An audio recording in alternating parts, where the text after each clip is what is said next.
नमस्कार, मैं जितेंद्र चतुर्वेदी। मतांतर में आप लोगों का स्वागत है। आज हम लोग बात अभिषेक बनर्जी की करेंगे और वो इसलिए करेंगे क्योंकि अभिषेक बनर्जी को ईडी ने सम्मन भेजा है। सम्मन वो उनको भी और उनकी पत्नी को भी, और ईडी ने कहा है कि आप 1 तारीख को और एक साहब 6 तारीख को, मतलब पति पत्नी 1 तारीख और 6 तारीख को ईडी के सामने अलग अलग आए और उनसे कोल घोटाले से जुड़े मामले में पूछताछ करनी है। उसी पूछताछ के बाबत उनको बुलाया गया है।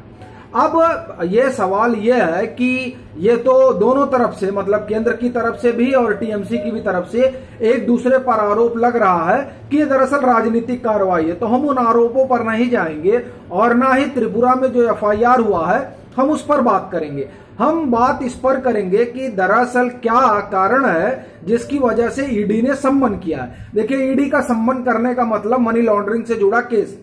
तो कोल घोटाला जो हुआ वो कब हुआ, कैसे सामने आया, उस पर हम लोग आएंगे। लेकिन दरअसल ईडी ने जो सम्मन किया है तो वो मामला क्या है, उसी मामले से कोल घोटाला जुड़ा हुआ है।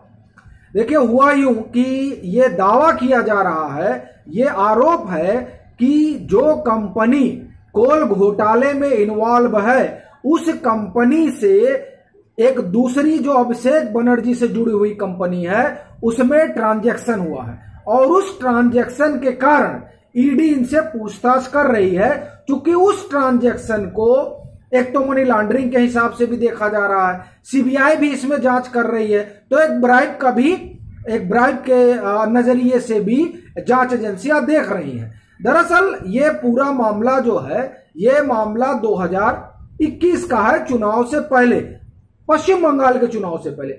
पश्चिम बंगाल के चुनाव से पहले हुआ ये कि कुछ इलाकों में ये जांच पड़ताल शुरू हुई कि कहीं ऐसा तो नहीं है कि यहां पर जो है कुछ जो कोल माइंस हैं उसमें कुछ अवैध ढुलाई और खुदाई हुई है। इसको लेकर जांच पड़ताल सीबीआई की एंटी करप्शन ब्रांच ने शुरू किया और उसने पाया कि आसनसोल से लेकर पुरुलिया और बांकुड़ा तक और झारखंड में धनबाद से लेकर रामगढ़ तक कोल पट्टी में कई ऐसी खदानें हैं जहां खननकार बंद थे, लेकिन खनन माफिया अवैध तरीके से काम कर रहे थे।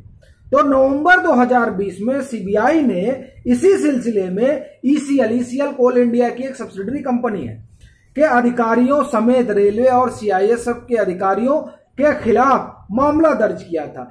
इस मामले में अनूप माझी उर्फ लाला मुख्य संदिग्ध है। ईडी का पहले यह दावा था कि अभिषेक बनर्जी इस अवैध व्यापार से प्राप्त धन के लाभार्थी हैं, जबकि उन्होंने सभी आरोपों से इनकार किया है।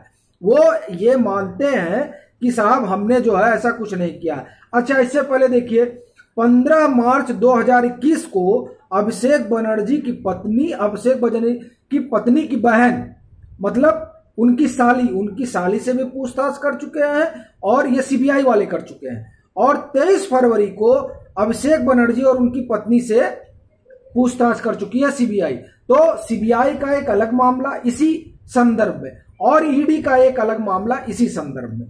तो और इन पर जो आरोप है वो हमने आपको बताया कि कहा जा रहा है कि कंपनियों में, ऐसी कंपनियों से फंड ट्रांसफर करवाए हैं जिन पर कोल घोटाले में लिप्त होने के आरोप हैं। यह अभिषेक बनर्जी ने अपनी कंपनी में ऐसी कंपनियों से फंड ट्रांसफर करवाए, ये कहा जा रहा है। इस तरह का दावा जांच एजेंसियों का है और इसी की पूछताछ के लिए जांच एजेंसियों ने या आपका ये ईडी ने बुलाया है। एक तो ये मसला है ही है, दूसरा जो त्रिपुरा वाला मसला है वो आप जानते ही हैं कि त्रिपुरा में एक एफआईआर हुआ है।